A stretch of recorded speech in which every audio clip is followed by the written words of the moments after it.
Soundbars have dramatically increased in popularity over the last 5 years or so. They have successfully filled the need for better audio in homes while making it extremely simple and easy to install. It's as easy as plugging in a power cable and connecting the soundbar to your TV. And that's it. Basically, any soundbar out there over $50 is going to sound much better than any built-in speakers on a television. However, for some reason, soundbars are still heavily disliked by a large community of traditional sound system users. Why is this? Well, let's discuss. What's up guys, Jonah Mathis here. I might be a little biased towards soundbars because they're basically what's gotten my channel to where it's at today. If you have a second, I'd appreciate it if you'd smash that like button really quick. It just takes a second. Thank you. I've reviewed and tested many soundbars out there, so I have my fair share of experience in this area. On all of my soundbar videos, there's always a handful of comments bashing and hating on soundbars in general. I think I've narrowed this down to a few different reasons. 1. Back in the day, active soundbars just weren't that good. An active soundbar, by the way, is the most common type of soundbar where the amplifier or amplifiers are built into the enclosure and don't require an external amplifier or receiver to work. They've improved tremendously over time, slightly with the speaker technology, but more so with the processing and software that goes along with them. It is possible that some people may have been burned in the past by spending a lot of money on a high-end soundbar, but didn't get the quality they expected out of it. And that goes right into reason number 2. The best soundbars out there will never sound better than a traditional sound system. This all comes down to acoustics and how they're designed. Soundbars are usually built to be compact and somewhat pleasant on the eyes.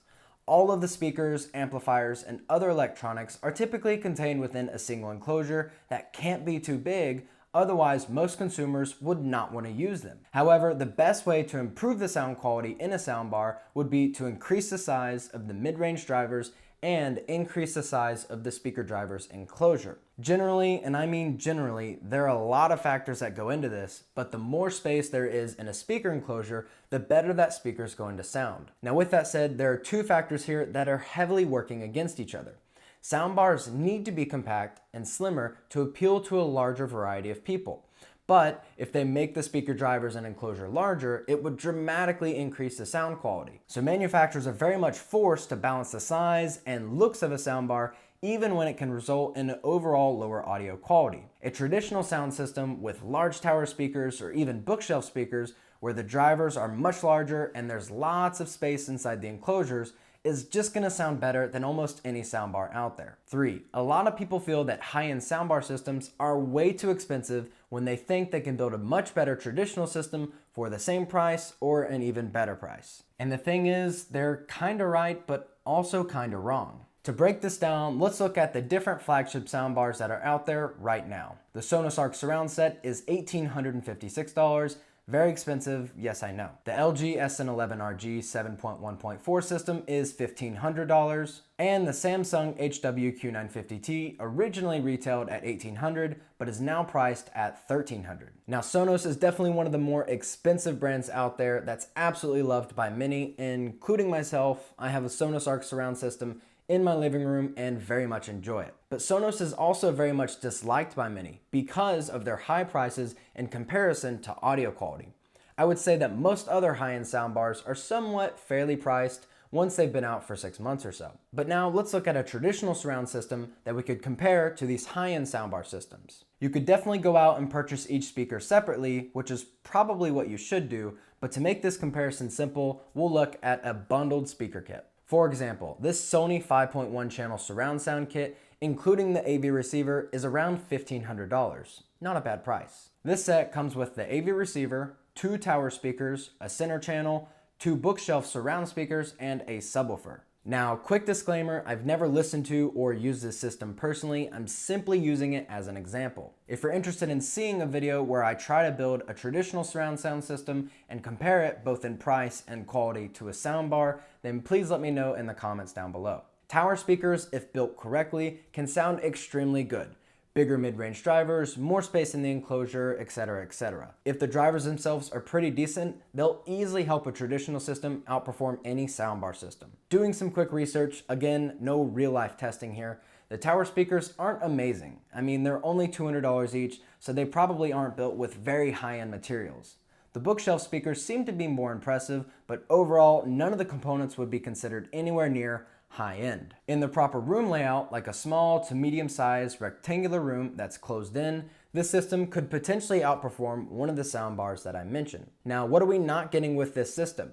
No upward firing or height channel speakers, aka Dolby Atmos or DTS:X. You could add some height channel speakers to this system, but then that would likely put you over budget of any of the soundbars mentioned if we're including all the speaker wire needed as well. With this system, you'll more than likely get a better overall soundstage and separation of channels due to spacing out the 3 front channels. However, what I haven't mentioned at all yet is the time or amount of labor necessary to get this system set up. Unless you already have wire ran for all of your speakers or an unfinished room, it's going to be a semi-difficult challenge to properly run your speaker wires. Unless, of course, you just run them across the ground like an animal. But I'd say 99% of people's significant others aren't going to be okay with that, and you probably shouldn't be okay with that either. Someone that isn't experienced with properly running speaker cables should definitely hire a professional for the sake of their sanity and their walls. Although I'd say with almost any soundbar system out there, you can get the cables connected and everything working in under 30 minutes.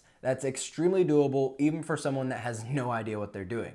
And most surround speakers with soundbars are actually wireless and only require a power cable to work. So there's no speaker cable that needs to be run from the front of the room to the back of the room. Most are just stupid simple to set up. Now, if you were to go out and buy all new equipment separately, it's going to be very difficult to build a traditional system that will outperform something like the Samsung HWQ950T at that price. I mean, $1,300 for a system like this is really a steal when you listen to the quality and overall performance that it has. Of course, you can always build a traditional system piece by piece, which makes it much easier to find good deals on quality speakers, and you can spread the purchases out over months or years. So that's one large benefit that you don't get with soundbars. But how you can really build a traditional sound system for a big discount is by buying second-hand speakers and receivers.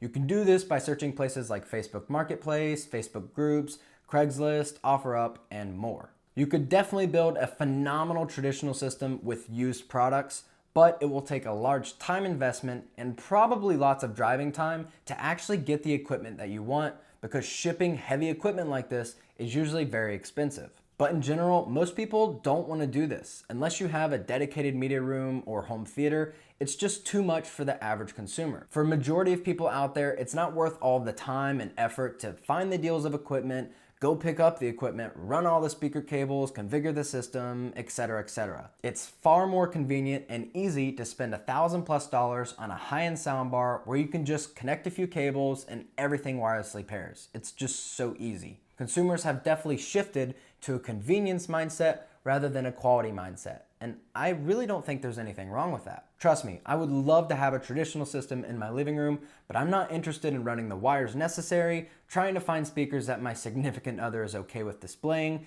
and more. It's just a lot. I'd rather have a high-end soundbar that I can set up extremely quickly and is very easy for anyone in my family to use. And I promise this isn't just my opinion. I've spoken with quite a few AV installers and they completely agree with me here. Over the last few years, they have had exponentially more customers that are less interested in traditional sound systems and more people interested in soundbars. Most people just want a really solid soundbar installed with their TV that's easy to use, looks great, and sounds pretty good. I think consumers have kind of spoken here with both their interests and their wallets. And again, I'm not hating on traditional systems. I love them and I think there's definitely a place for them in some homes, but they definitely aren't for everyone. I hope you guys could understand where I'm coming from in this video. It's not out of hate or spite, it's more so to show the different perspectives that are out there. If you enjoyed the video, feel free to subscribe to my channel to see future videos centered around home technology. Okay, rant over. Thanks for watching. I'll see you guys in the next one. Bye.